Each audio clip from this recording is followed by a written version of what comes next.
आज जिस विषय पर मैं आपसे मुखातिब हो रहा हूँ वो एक बड़ा महत्वपूर्ण विषय है और पिछले शीतकालीन सत्र में एक विधेयक के रूप में पारित हुआ है, लोकसभा में भी और राज्यसभा में भी।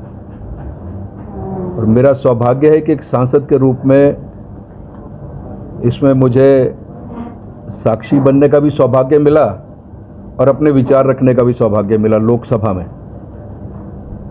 इससे पहले कि मैं अपने विषय पे बात करूं, मैं थोड़ा सा इस विधेयक की पृष्ठभूमि क्या है, क्यों इसमें थोड़े बदलाव लाए गए और क्यों इसकी आवश्यकता थी। इसके लिए सबसे पहले हमारा जो देश है भारत, ये ग्रामीण प्रधान देश है। 75% जनसंख्या इस देश की गांव में रहती है और 25% जनसंख्या केवल शहरों में है। और जब ये पूर्ववर्ती सरकारें थी, कांग्रेस की सरकारें थी, तो जब बजट एलोकेशन होता था तो इसका उल्टा होता था।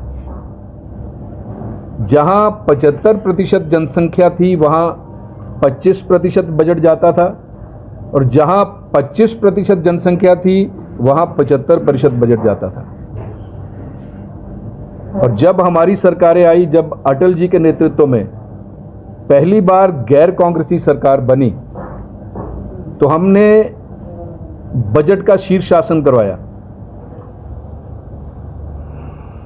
ग्रामीण क्षेत्र जहां 75% जनमानस रहता है वहां हमने 75% बजट की एलोकेशन की और उसी अनुपात में शहरों में जितनी जनता रहती थी उसके हिसाब से किया।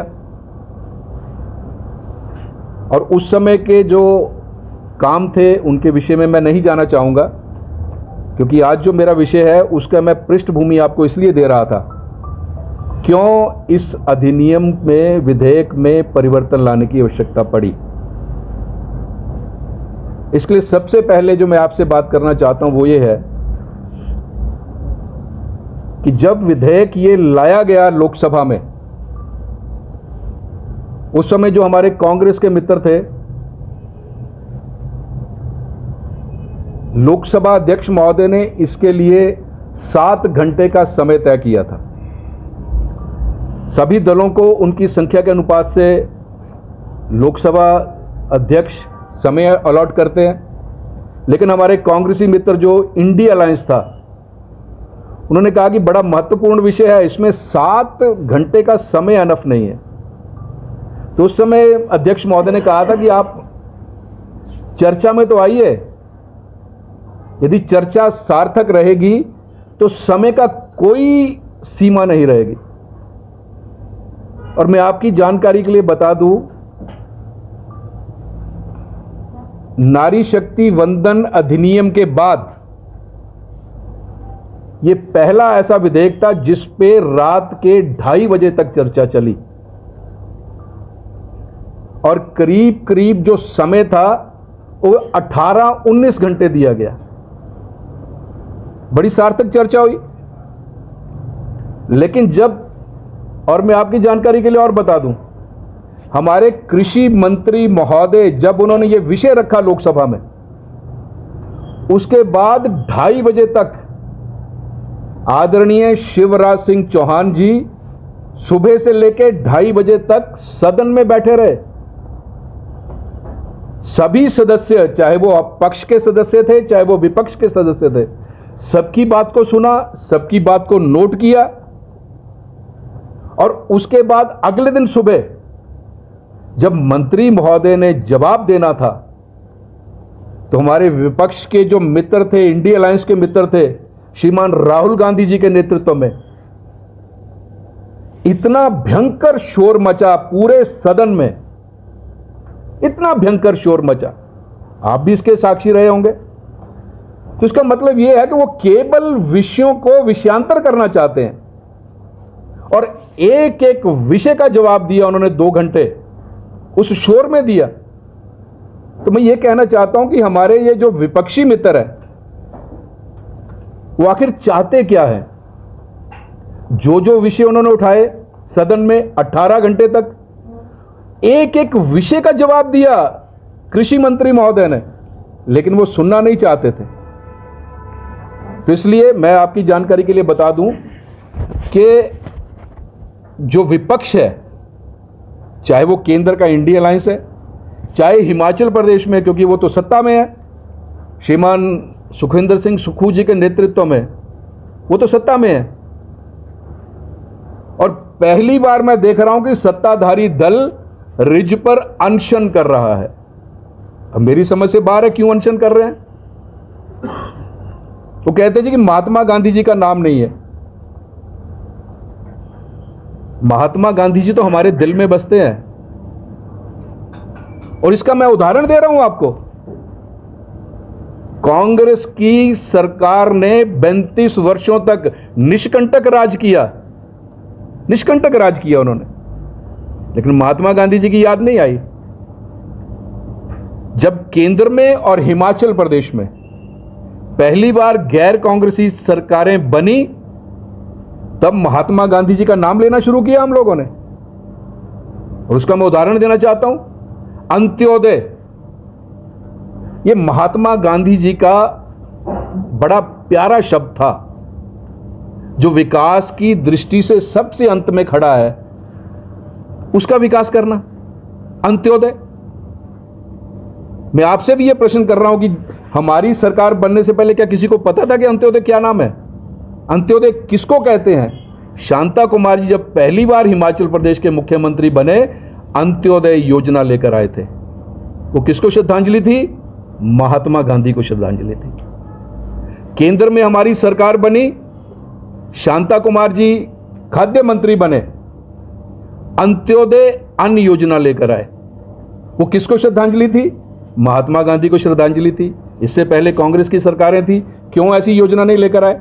और आज हाय तौबा कर रहे हैं कि महात्मा गांधी जी का नाम नहीं है। तो मेरा एक पहला प्रश्न यह है अपने विपक्षी मित्रों से कि जब आप इस योजना को लेकर आए थे, 3-3 बार तो आपने नाम बदला उसका। क्या किसी ने आपसे प्रश्न किया?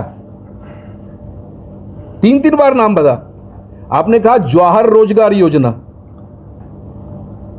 उसके बाद आपने इसका नाम बदल दिया, रोजगार गारंटी योजना कर दिया। उसके बाद फिर आपने इसका नाम बदला, आपने इसका नाम नरेगा रख दिया, और चौथी बार फिर आपने इसका नाम बदला, उसका नाम मनरेगा रख दिया। किसी ने कोई प्रश्न नहीं किया, क्योंकि कोई भी योजना जब जब कोई सरकार लेकर आती है, समय और काल के मुताबिक उस योजना में परिवर्तन होते हैं। यह लाजमी भी है और जरूरी भी है। तो यदि केंद्र में हम इस बार इस योजना को थोड़ा बदल कर लाए हैं, पूरे देश में, हिमाचल प्रदेश में हाय तौबा मचा दी। कह रहे हैं हम सड़कों पे उतर जाएंगे। अब किस लिए वो सड़कों पे उतरेंगे, ये प्रश्न मैं आज आपके माध्यम से इनसे करूंगा। अब इस योजना को लाने का कारण क्या था? मैं गाड़ी में बैठे बैठे कुछ पॉइंट्स देख रहा था, मैं आपके ध्यान में लाना चाहता हूं।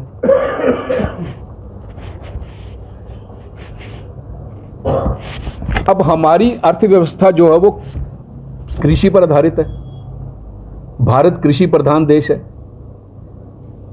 अब हमारी अर्थव्यवस्था, कृषि आधारित अर्थव्यवस्था पर ग्रामीण रोजगार सबसे अधिक महत्वपूर्ण कंपोनेंट है। अब उसमें राहत देकर आप इस योजना में ना तो स्थिरता ला सकते हैं, ना उसमें उत्पादकता ला सकते हैं, ना ही उसमें कुछ नयापन कर सकते हैं। इस विषय में चिंता की केंद्र की सरकार ने। अब जो यूपीए के समय की मनरेगा जो थी, उसके विषय में मैं आपसे बात करना चाहता हूं। मनरेगा में केवल राहत आधारित मॉडल था, उसमें और कोई नई योजनाएं नहीं थी। राहत आधारित मॉडल को बढ़ावा दिया गया, जिससे भ्रष्टाचार, कुशासन और बैड एसेट्स क्रिएट हुए। ये मैं मनरेगा की बात कर रहा हूं जो यूपीए की सरकार लेकर आई थी।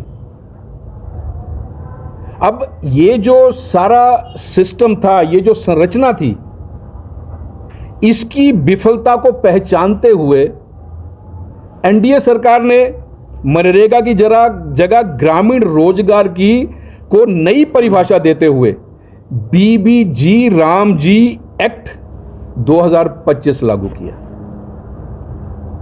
अब ये क्या एक्ट है, इसमें क्या क्या हो सकता है? इसमें सबसे बड़ी चीज जो मैं कहना चाहता हूं आपसे वो ये है, एक तो सरकारी जो खर्च है, बीबीजी रामजी जो योजना में जो सरकारी खर्च है उसमें कौशल सृजन होगा, नंबर 1। नंबर 2, फिक्स्ड एसेट्स बनेंगे और जो स्थानीय उद्यम है उनको बढ़ावा मिलेगा। अब इसको करने की जरूरत क्यों पड़ी? इसको करने की जरूरत इसलिए पड़ी क्योंकि देश के प्रधानमंत्री नरेंद्र भाई मोदी ने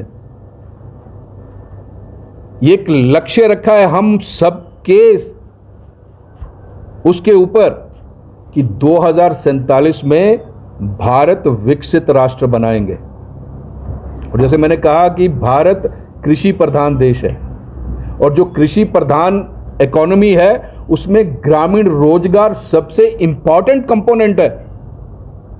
और ग्रामीण रोजगार सृजन करने के लिए ये जो योजना है, ये जो बीबीजी रामजी योजना लेकर आए, ये सबसे महत्वपूर्ण रोल अदा करने वाला है।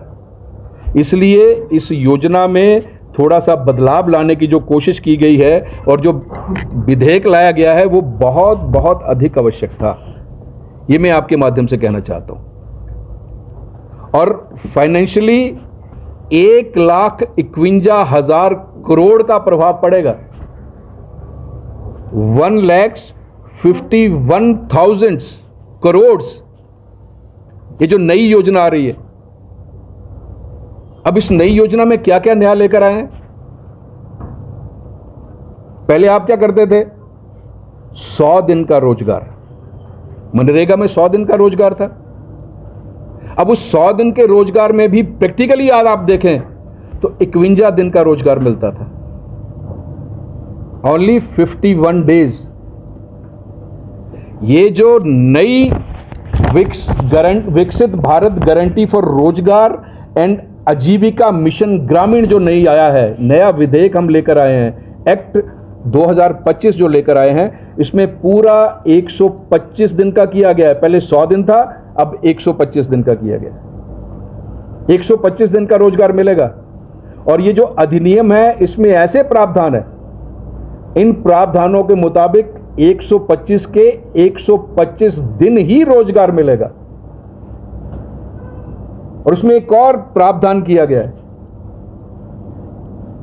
यदि जो इसके लिए एलिजिबल है, जिसने अप्लाई किया है इस रोजगार गारंटी योजना के लिए, यदि सरकार उसको रोजगार with in that stipulated period नहीं दे पाती है तो उसको रोजगार भत्ता देना पड़ेगा, जो पहले नहीं था। क्या इसका विरोध कर रही है कांग्रेस? क्या इसका विरोध इंडिया अलायंस कर रहा है कि 100 दिन से बढ़ा के 125 दिन कर दिया? इसका हम विरोध करते हैं। यदि विद इन स्टिपुलेटेड पीरियड हम रोजगार नहीं दे पाते हैं तो सरकार ने यह प्रावधान कर दिया, केंद्र सरकार ने मोदी जी के नेतृत्व में, कि हम उसको रोजगार भत्ता देंगे। क्या वो इसका विरोध करने के लिए सड़कों पर उतर रहे हैं? ये मेरा प्रश्न है आपके माध्यम से इंडिया अलायंस से भी और हिमाचल प्रदेश की आदरणीय सुखविंदर सिंह सुक्खू जी की सरकार से भी। नंबर 2, 100 दिन से बढ़ाकर 125 दिन किया। 125 के 125 दिन रोजगार दिया जाएगा, इसका प्रावधान किया। और यदि नहीं दिया जाएगा तो उसके लिए बेरोजगारी भत्ता दिया जाएगा, इसका प्रावधान किया। ये एक नया विधेयक में ये नई एडिशन है। नंबर 2, हमारे जो पीक एग्रीकल्चर सीजन होता है, जब फसल की कटाई का समय होता है, उस समय हमें मजदूर नहीं मिलते, सबसे बड़ी समस्या होती है। इसका प्रावधान किया गया, इसमें बीबीजी रामजी एक्ट में इसका प्रावधान किया गया। एक्सट्रीम जो डेज हैं वो 60 डेज, उन 60 डेज में ये जरूरी है कि 60 दिन और कोई काम बंद करके केवल खेती का काम, फसल की कटाई का काम किया जाए, इसका भी प्रावधान किया गया है। और साथ में इसमें इसको सेंट्रल स्पॉन्सर्ड योजना के तहत लिया गया है। ये करना ही पड़ेगा, एक नया एडिशन इस एक्ट में किया गया है मित्रों। और तीसरी चीज, बहुत हो हल्ला कर रहे हैं हमारे कांग्रेस के नेता, कांग्रेस के मित्र, लोकसभा में आप सबने भी देखा होगा, मैं तो साक्षी था उसका, और अनर्गल प्रलाप कर रहे हैं। वो ये है, वो कहते हैं जी कि आपने तो अब 60-40 कर दिया, पहले 90-10 था, अब आपने 60-40 कर दिया। मुझे ये बताइए, जो सफिशिएंट स्टेट्स हैं, सेल्फ सफिशिएंट हैं, क्या उनकी जवाबदेही नहीं बनेगी? पहले 90 केंद्र करता था, 10 प्रदेश करता था। और आप सब जानते हैं, मैं कह रहा हूं कि जो उनका 10% हिस्सा है वो भी नहीं देते हैं। लेकिन केंद्र ने इसकी जवाबदेही तय करते हुए अब प्रदेशों को जवाबदेह होना पड़ेगा, प्रदेशों को अकाउंटेबल होना पड़ेगा। 60 और 40 की रेशो से काम करना पड़ेगा। लेकिन मैं आपकी जानकारी के लिए और बता दूं, जितनी हमारी नॉर्थ ईस्ट स्टेट्स हैं, जितने हमारे पहाड़ी प्रदेश हैं, उनके लिए आज भी 90 और 10 का ही अनुपात है, और हिमाचल भी उनमें से एक है। अब ये बताइए कि किस चीज का प्रलाप कर रहे हैं ये हमारे कांग्रेसी मित्र। ये मेरा प्रश्न है आपके माध्यम से कांग्रेस की सरकार से। हिमाचल को उसी अनुपात से राहत मिलेगी जैसे मिलती रही है। 90% हिमाचल में अब भी केंद्र ही करेगा, केवल 10% जो है वो हिमाचल प्रदेश को करना पड़ेगा। और जितने हमारे नॉर्थ ईस्ट स्टेट्स हैं, उत्तर पूर्व राज्य हैं, क्योंकि वो बड़े छोटे राज्य हैं, बहुत छोटे राज्य हैं, उनका भी ध्यान रखा केंद्र की सरकार ने। उनके ऊपर अतिरिक्त भार नहीं। जो सेल्फ सफिशिएंट स्टेट्स हैं उनको 60-40 के तहत लिया गया है, और उसके पीछे भी कारण केवल यह है अकाउंटेबिलिटी।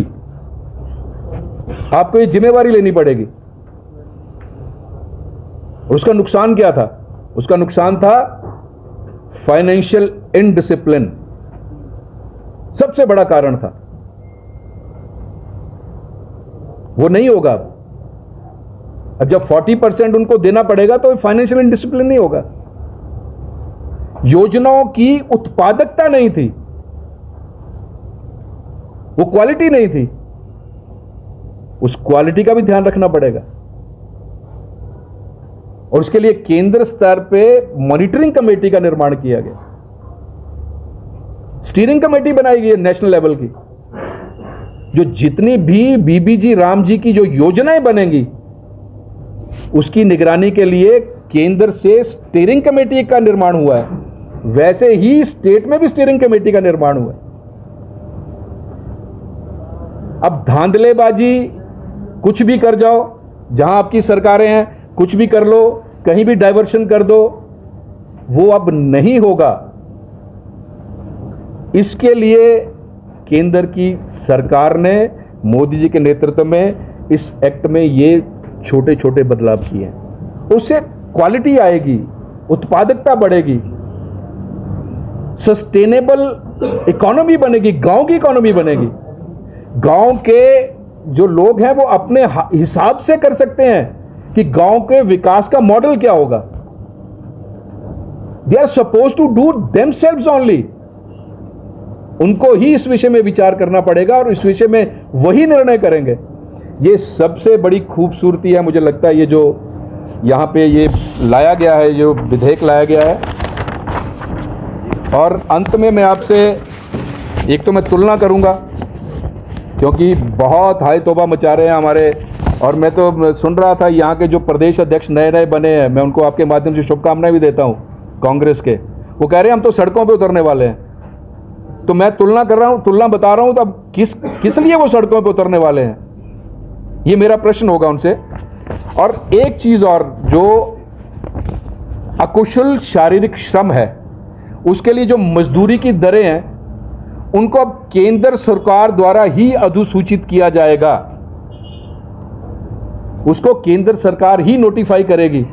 लेकिन जब तक पृथक दरें अधिसूचित नहीं की जाती हैं, तब तक महात्मा गांधी नरेगा के अंतर्गत लागू मजदूरी दरें ही जारी रहेंगी। ये मैं आपके माध्यम से कहना चाहता हूं। और मैंने पहले कहा कि जहां पात्र आवेदक को निर्धारित अवधि के भीतर रोजगार उपलब्ध नहीं करवाया जाता है, वहां राज्य सरकार अधिनियम के प्रावधानों के अनुसार बेरोजगारी भत्ता का भुगतान करने के लिए उत्तरदायित्व होगी। अब ये स्टेट गवर्नमेंट की जिम्मेवारी है। पहले ये केंद्र पर करते थे, अब स्टेट गवर्नमेंट की जिम्मेवारी है। और मैंने कहा कि 100 दिन में केवल 50 दिन का रोजगार मिलता था, अब 125 के 125 दिन ही रोजगार देना पड़ेगा उनको। और अगर नहीं दे पाएंगे तो बेरोजगारी भत्ता देना भी, जिस प्रदेश में ये योजना चल रही है उस प्रदेश की सरकार की जिम्मेदारी होगी।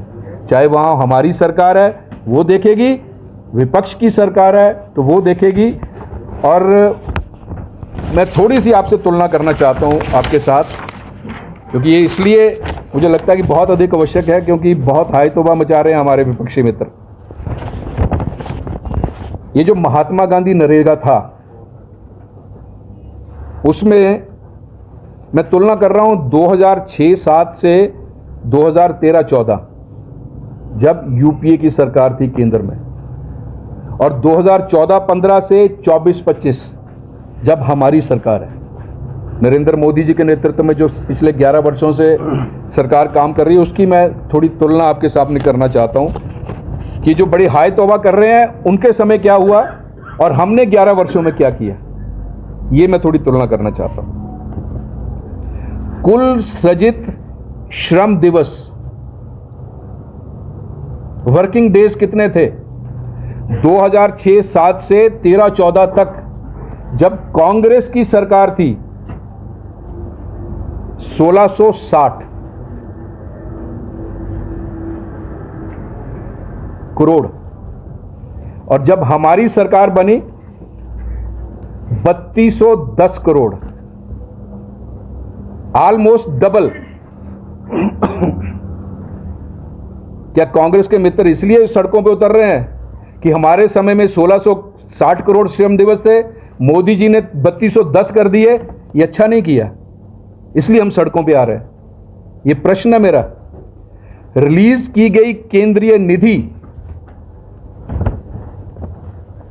2006-07 से 2013-14 तक, जब यूपीए की सरकार थी, 2,13,220 करोड़।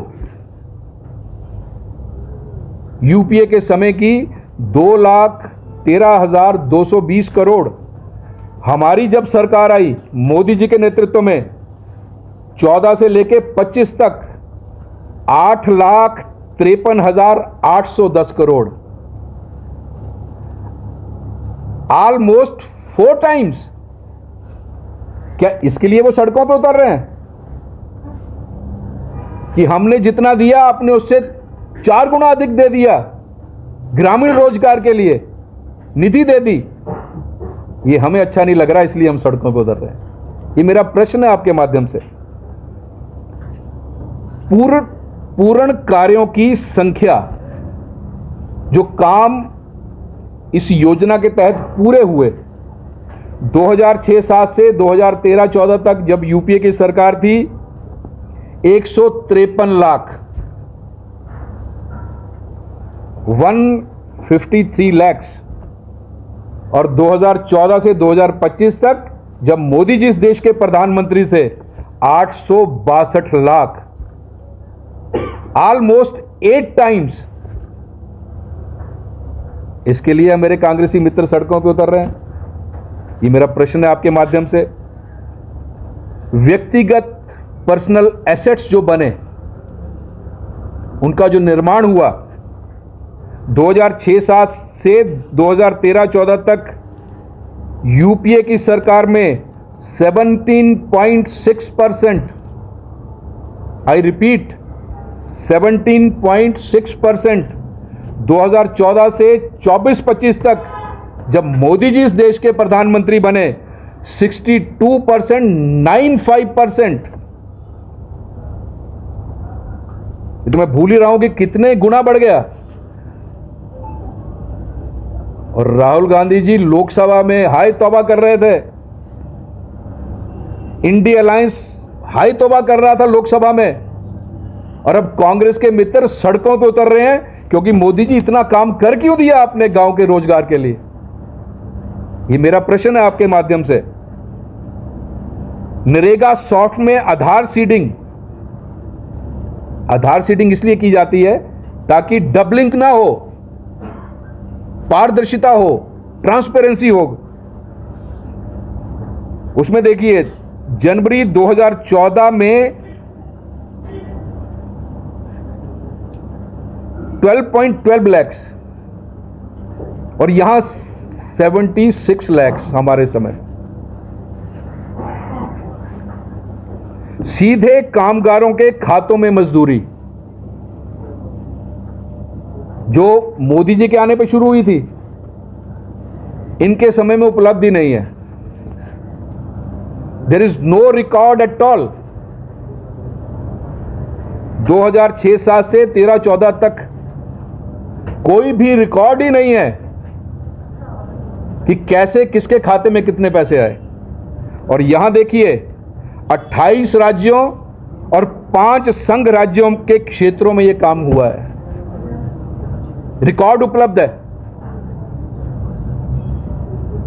इसके लिए सड़कों पर उतर रहे हैं क्योंकि मोदी जी पारदर्शिता लेकर आए हैं इस योजना में। अब इस योजना में घपलेबाजी नहीं हो सकती, इस योजना में कोई भ्रष्टाचार नहीं हो सकता। इसके लिए वो अब सड़कों पर उतरने वाले हैं।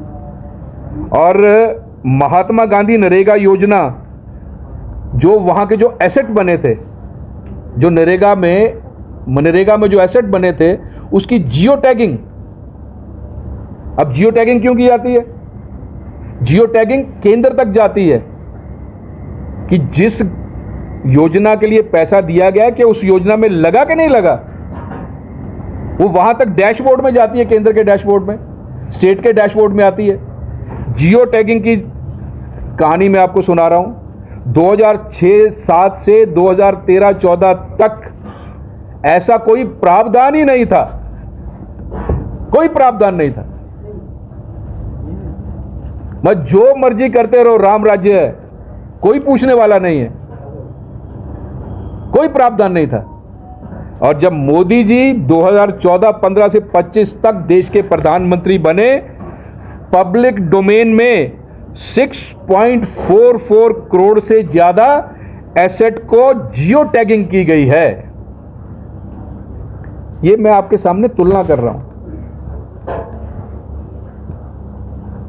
क्यों इस विधेयक में परिवर्तन की आवश्यकता थी? और इनके 10 सालों में और हमारे 11 सालों में मैंने सारी तुलना, जो इस योजना पर आधारित तुलना है, मैंने आपके सामने की। इसलिए अंत में मैं यही प्रश्न केंद्र में राहुल गांधी जी से कर रहा हूं और यहां आदरणीय सुखविंदर सिंह सुक्खू जी से कर रहा हूं कि आप महात्मा गांधी जी के बुत के नीचे किस लिए अनशन पर बैठ गए? केवल दिखाने के लिए? मैं तो ये सारा चिट्ठा आपके सामने रख रहा हूं। क्या वो इनको अच्छा नहीं लग रहा जो नरेंद्र भाई मोदी ने 11 वर्षों के लिए ग्रामीण अर्थव्यवस्था को मजबूत करने के लिए किया है? क्या आपको अच्छा नहीं लग रहा इसलिए आप सड़कों पर उतर रहे हो? तो ये बड़ा यक्ष प्रश्न है और मैं चाहता हूं कि आप सब जितने चैनल्स हैं उनके माध्यम से भी और प्रिंट मीडिया के बंधुओं के माध्यम से भी मैं बड़े जोरदार शब्दों में ये प्रश्न कांग्रेस की सरकार से करता हूं। मुझे केवल यही कहना था। आप सबका बहुत बहुत धन्यवाद।